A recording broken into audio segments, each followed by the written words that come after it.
Hey guys, Dan Lotz here, director of Chlorine Kills, coming out very, very soon. I want to talk about creators that have inspired me this year. I've had a decent amount of creative inspiration from other, filmmakers and artists, and I wanted to talk about it a little bit and give a spotlight to it so that you can get some creative inspiration as well. The first one I want to talk about is Holiday Sidewinder. I was a fan of her music a few years ago when I saw her at a Alex Cameron show. She plays this kind of like very poppy, just very fun, tropical, almost like 80s sound. And she was the first act of that show. And I saw her like, I'd say like 4 or 5 years ago. And she dropped an amazing album called The Last Resort, which I've been kind of following. She kind of like posted about it a decent amount on her social media. And one thing that was really inspiring over the years following her stuff is she's always really super interactive with her fans, and you get good vibes from her, just her performance, the way she interacts with her fans, the way she releases her stuff is really, like, I feel like fun and innovative. It's not like just dropping it. She does do like videos on Instagram and TikTok and all that stuff. So it was really cool to listen to her album this year, and if that was just it, I would say that still would be worthy of putting on this list. But I ended up having an opportunity. She needed she was playing a show in Chicago for the first time in like 5 years, like when I saw her. And she needed a fan to pick up some props because she's from Australia and needed them shipped to her home. So I ended up reaching out to her and I was like, oh, I'll do it. And I ended up getting to meet her. And it was such a fun experience. I got to bring her the stuff she needed for the show. And then she gave me free tickets and I got to hang out with her for like 2-3 minutes at the beginning. And then after the show, I got to hang out with her for a few minutes too. And it was just such a great experience to meet a creator in real life. And they're just like their persona online. Like, they're not different. They're not putting on an act. Like, the person you see is that nice, is that genuine, is that creative. Like, you can see that and you can feel that energy. And it just was kind of one of the best experiences for me this year, was getting to meet her, because I've been like obsessed with her music for years.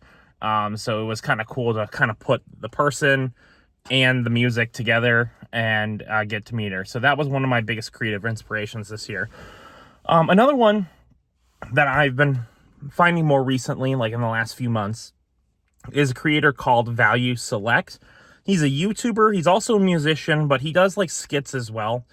And when I say this guy's channel is like the perfect me channel, like, I just like his comedy hits for me. His music is great and really enjoyable. And he's already in my Spotify Wrap this year, even though I only listened to him for a few months, because I've listened to a bunch of his music. But beyond that, he's just really good vibes. You can tell he's someone who really believes in the craft and someone who really, wants to refine his abilities as a creator. And that's just so palpable to watch. I really, really enjoy everything that he's put out. I would love to see him put out more music and maybe something more long form, because I think he really has a lot of talent. His latest album that he put out is fantastic, back to front. I remember I used to do this really long drive this year to like Bloomington, Illinois, and I would listen to the album all the way there and then all the way back. And it was just like a really fun time. It would get me through that long drive that I'd have to do sometimes. So Value Select, great YouTube channel, great guy. I've got to text him like a little bit on like Instagram. And he just seems really genuine. And I really think like he's a really awesome creator who you should definitely check out. He definitely doesn't need my shout out. He's a way bigger channel than me. But if you have never heard of him, do check him out. Another one I want to talk about is Joel Haver. Obviously, everyone knows that I know Joel Haver and that we're friends and stuff. I've probably talked about him on this channel way too much. But if you haven't heard about his 12 Features project, so I ended up doing a 12 Features project in like 2022. And Joel was inspired by it, and he decided to do his own 12 Features project. But the level up was he's going to edit 12 films and release them in 1 year instead of like just doing it over a series of years. And it's so impressive what he's been able to accomplish. He has still 5 movies left, and he's only got a few weeks left, but I totally believe wholeheartedly that he's going to finish all the movies by the time he gets done. All of them are really well made. All of them are really well crafted. There's really nothing more to say than just go watch them. I mean, like, he's probably made like I don't even know how many hours of content, but he's made so many hours of content this year. It's just like kind of awe-inspiring to see that. And I know there's some big films that he's working on that are still ready to come out from that project, and I'm really excited to see where that goes. So Joel Haver, check him out. Definitely a creator that really inspires me. And last but not least, I want to make a shout out to one of my very close personal friends, Cody Clark. For a few years, me and Cody had kind of some weird internet beef, and I don't know if I've ever really addressed it, like coming back around. But we made up, we made up as friends, and it's so nice that we made up as friends because I really miss Cody. He was always a big part of my life once I got into the film space. And so it's great. He's definitely one of the people I feel the closest to in the folk filmmaking, truly independent space.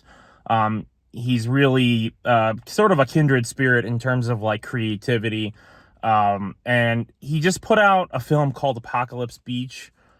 And when I say it's one of the most emotional things I've seen from Cody, I don't mean that lightly. It is one of my favorite films of his.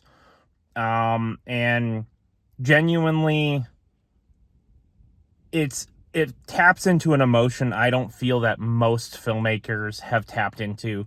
And having gone through some personal stuff in my life, I really related to the film. And it's crazy. It doesn't even have 1,000 views yet. So like, you should check it out. It definitely needs to get there. It definitely needs to have 10,000, 15,000 views. It's such a great film. And I'm really excited. I'm working on a movie with him called No Job that should be coming out. I don't know if it'll be out by the time this video's out. But we're working on a movie that I shot in New Jersey together with him this year. And it was really special to make that film. I got to see Cody and Chloe, and both of them were just super fun. I had a great time, and it was one of those trips where you go and you just have just such great memories. I remember us going bowling. I remember us going to see M. Night Shyamalan's Trap. It was really, really just like a great time, and I'm really excited for that piece of art. And Cody's released a bunch of projects this year. Just scroll through all of his videos and check out everything he's been doing, because he's really been blasting away, creating a lot of creative stuff. So shout out to Cody. Thanks for being there. Thanks for being a good friend, and really excited to see what comes out of next year's 2025 for Cody as well. So I hope these creators were people that will inspire you. If you want to, check them out. There's a few more. I'll probably link in the description if there's any other people I was thinking about. I just don't want to go on for 15 minutes. So hopefully these creators are definitely some people that will inspire you to get out and get into, the creative space. So you have a good one and have a great rest of your night. Bye-bye.